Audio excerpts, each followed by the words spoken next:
দোয়া হিসাবে যদি এটাই আপনি সারাদিন করতে থাকেন তো আপনার জন্য যথেষ্ট হবে, আল্লাহর কাছে আর কিছু না চাইলেও চলবে। আমার জীবনে বহুবার এমন হয়েছে, বহুবার এমন এমন বিপদ যে দেয়ালে পিঠ ঠেকে গেছে, এখান থেকে উদ্ধারের কোনো পথ আর চোখের সামনে দেখা যাচ্ছে না। আমি এই আমলটি প্রতি নিঃশ্বাসে নিঃশ্বাসে বাস কন্টিনিউয়াসলি করে গেছি, এমন ভাবে অলৌকিক ভাবে উদ্ধার করেছেন যে আমার কল্পনায়ও আসে না যে এখান থেকে এভাবে হেল্প হতে পারে। সূরা মুলকে আল্লাহ রাব্বুল আলামিন আমাদের জীবনের উদ্দেশ্য বলতে গিয়ে, বাতলাতে গিয়ে বলেছেন, আল্লাযী খালাকাল মাউতা ওয়াল হায়াতা লিয়াবলুয়াকুম আইয়ুকুম আহসানু আমালা। আল্লাহ বলেন নাই আইয়ুকুম আকসারু আমালা, তোমাদের মধ্যে কে বেশি আমল করে এটা আমি দেখতে চাই, এই জন্য তোমাদেরকে দুনিয়াতে পাঠাইছি। আল্লাহ সেটা বলেন নাই। কে সর্বোত্তম আমল করে, সবচেয়ে কোয়ালিটিফুল আমল করে, কার নামাজ কত সুন্দর, কে মুসলমান হিসেবে কত ভালো, আল্লাহ তাআলা সেটা দেখতে চান, সেটা প্রমাণ করতে চান। আল্লাহ জানেন সবকিছু। মোহতারাম হাজরিন, আমাদের আমলের কোয়ালিটি আল্লাহ তাআলা চান, কোয়ান্টিটি মুখ্য না সব সময়। বেশিরভাগ ক্ষেত্রে কোয়ালিটি হলো মূল। কিন্তু একটা আমল আছে যে আমলটার কোয়ালিটি তো ভালো হতেই হবে সব আমলের মতো, পাশাপাশি কোয়ান্টিটিটাও আল্লাহ তাআলা চান বান্দা বেশি পরিমাণে করুক। কারণ বান্দার সাথে আল্লাহর যে একটা সম্পর্ক ঈমান আনার ফলে হয়েছে, এই সম্পর্কটা মোবাইলের নেটওয়ার্কের মতো। মোবাইলের নেটওয়ার্কের সাথে তুলনা করা যায়, উপমা দেয়া যায়, দৃষ্টান্ত দেয়া যায়। আপনার মোবাইলের যে সিম আপনার সেটে আছে, টাওয়ারের সাথে এই সিমের কানেকশন যত ভালো হবে তত এটা ব্যবহার করে আপনি শান্তি পাবেন, কথা বলে শান্তি পাবেন, কল করতে আপনার কোনো ডিস্টার্ব হবে না, কল কেটে যাবে না, কথা কেটে কেটে যাবে না, কথা স্মুথলি বলতে পারবেন। যত বেশি টাওয়ারের সাথে এই সিমের নেটওয়ার্কটার কানেকশন মজবুত থাকবে। আমরা সবাই আমাদের রব হিসাবে আমাদের মালিককে, আরশে আজিমের মালিককে স্বীকার করে নিয়েছি। সেই স্বীকৃতির ফলে আল্লাহর সাথে বান্দা হিসাবে আমাদের কানেকশন প্রতি মুহূর্তে যেন থাকে। এই জন্য প্রিয় নবী সাল্লাল্লাহু আলাইহি সাল্লাম প্রতিটা পদে পদে, প্রতিটা কাজে কাজে, প্রতিটা মুহূর্তে মুহূর্তে আমাদেরকে জিকির শিক্ষা দিয়েছেন, দোয়া শিক্ষা দিয়েছেন। ইমানদারের জীবনে এমন একটি পদক্ষেপও নাই, এমন একটি কাজও নাই যেই কাজে কোনো না কোনো দোয়া নবী করিম সাল্লাল্লাহু আলাইহি সাল্লাম শিক্ষা দেন নাই, এমন কোনো কাজ নাই। মুহতারাম হাজরিন, আপনি যখন আল্লাহর স্মরণ করে অর্থ বুঝে নবীজির বাতানো দোয়া জিকিরগুলো পাঠ করবেন, আপনার অন্তরে এক ধরনের তৃপ্তি অনুভব করবেন। আপনি অনুভব করবেন যে আপনি পাওয়ার হাউসের সাথে কানেক্টেড আছেন, সংযোগ আপনার আছে, নেটওয়ার্ক আপনার আছে আল্লাহ তাআলার সাথে। এটা আপনি অনুভব করবেন এবং অসম্ভব অভূতপূর্ব এক ভালো লাগা আপনার কাজ করবে। এই জন্য জিকির ছাড়া যেন ইমানদারের কোনো অবস্থা না কাটে।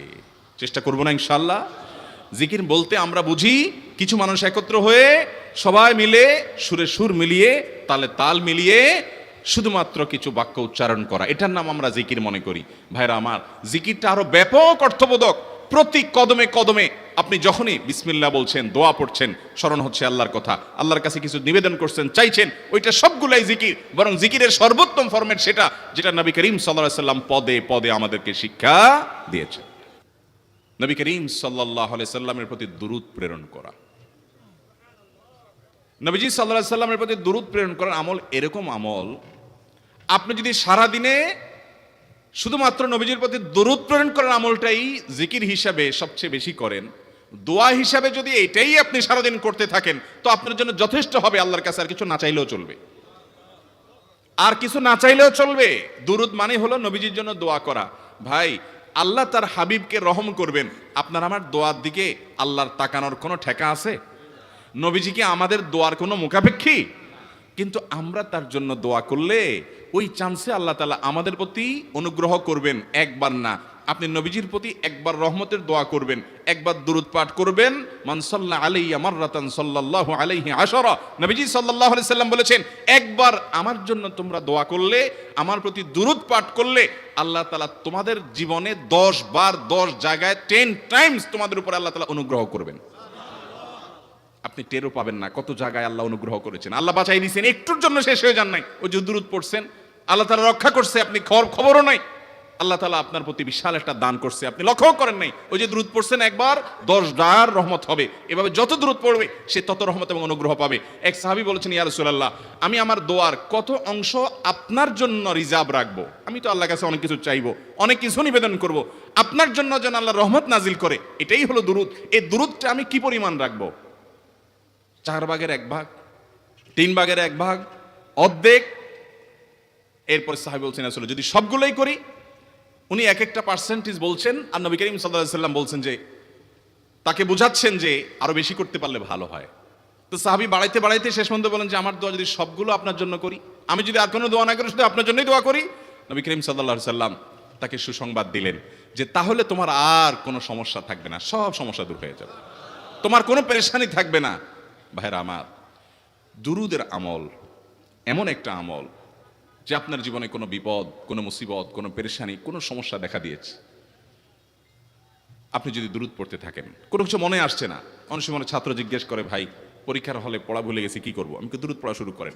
আরবদেরকে দেখা যায় কোনো কিছু ভুলে গেলে তারা বলে আল্লাহুম্মা সাল্লি আলা মুহাম্মদ, আল্লাহুম্মা সাল্লি আলা মুহাম্মদ, এটা শুরু করে তারা। কারণ নবী করিম সাল্লাল্লাহু আলাইহি সাল্লাম এর হাদিস থেকে স্পষ্টভাবে, একটি নয় বহু হাদিস থেকে প্রমাণিত, যে ব্যক্তি দুরুদটা নিয়মিত পাঠ করবে, সালাত আলা নবীটাকে যে ব্যক্তি আঁকড়ে ধরবে, সব সময় তার মুখ থেকে সালাত সালাত সালাম চলতে থাকে, এই ব্যক্তির সকল গুনাহ আল্লাহ মাফ করে দিবেন, সকল পেরেশানি আল্লাহ তাআলা মুক্ত করে দিবেন। ভাইরা আমার, দুরুদের আমলটা এত গুরুত্বপূর্ণ আমল, এটা আমরা করি এখন। অনেকে আছেন যে আনুষ্ঠানিকতা যখন থাকে দুরুদের, মিলাদের, তখন একটু সালাত আলা নবী যেভাবে করেন করেন, আর বাকি অনেকে আছেন যেগুলো করারও কোনো খোঁজ খবর নাই। দুরুদ বেশি বেশি করে পাঠ করবো তো ইনশাআল্লাহ। সবচেয়ে শ্রেষ্ঠ দুরুদ, সবচেয়ে উত্তম দুরুদ হলো দুরুদ ইব্রাহিম, যেটা নামাজে পড়েন। আর সবচেয়ে সংক্ষিপ্ত দুরুদ হলো সাল্লাল্লাহু আলাইহি ওয়াসাল্লাম। এছাড়া নবীজির প্রতি দোয়ামূলক যে কোনো দুরুদই আল্লাহর কাছে গ্রহণযোগ্য হতে পারে, যদি দুরুদের অর্থের মধ্যে, কথা বলার মধ্যে খারাপ কিছু না থাকে। দুরুদের নামে অনেকগুলো দুরুদ প্রচলিত আছে বিভিন্ন বই পুস্তকে, অমুক দুরুদ পড়লে অমুক এত নেকি হয়, বা অমুক দুরুদ পড়লে এতবার পড়লে ওই বিপদ দূর হয়। এগুলো কোনো হাদিস নির্দেশিত না, এগুলো হয়তো কারো তাজরিবা অভিজ্ঞতা নির্ভর। কিন্তু হাদিস নির্দেশিত দুরুদ হলো দুরুদ ইব্রাহিম, আর সবচেয়ে সংক্ষিপ্ত দুরুদ হলো সাল্লাল্লাহু আলাইহি সাল্লাম।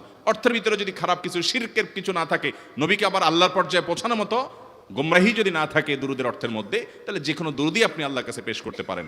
আমার জীবনে বহুবার এমন হয়েছে, বহুবার এমন এমন বিপদ যে দেয়ালে পিঠ ঠেকে গেছে, এখান থেকে উদ্ধারের কোনো পথ আর চোখের সামনে দেখা যাচ্ছে না। আমি এই আমলটি কন্টিনিউয়াসলি করে গেছি, হরদম প্রতি নিঃশ্বাসে নিঃশ্বাসে, বাস টয়লেটের টাইম বাদে বাকি ফুল টাইম এটা দুরুদ এবং ইস্তিগফার অব্যাহত রাখছি।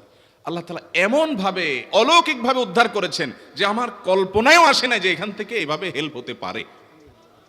ভাইরা আমার, আমার অভিজ্ঞতার 2 পয়সার কোনো মূল্য নাই। আমার অভিজ্ঞতা কি আসলো না আসলো এটাতে কিছু আসা যায় নাই। রহমাতুল লিল আলামিন আল্লাহর রাসূল, আল্লাহর নবী ওয়াদা করেছেন যে আপনার পেরেশানি দূর হবেই হবে ইনশাআল্লাহ। অতএব দুরুদের আমল বেশি বেশি করব না ইনশাআল্লাহ। দুরুদের ব্যাপারে নবী করিম সাল্লাল্লাহু আলাইহি সাল্লাম এক হাদিসে বলেছেন, আকসিরু আলাইয়া মিনাস সালাতি মিন ইয়াউমিল জুমআতি ওয়া লাইলাতিল জুমআহ, জুমার রাতে আর জুমার দিনে, অর্থাৎ বৃহস্পতিবার দিবাগত রাত আর জুমার দিন শুক্রবার, এই সময়গুলোতে তোমরা আমার প্রতি বেশি বেশি দুরূদ পাঠ করো। এই যে নবীজি বলছেন বেশি বেশি পাঠ করো।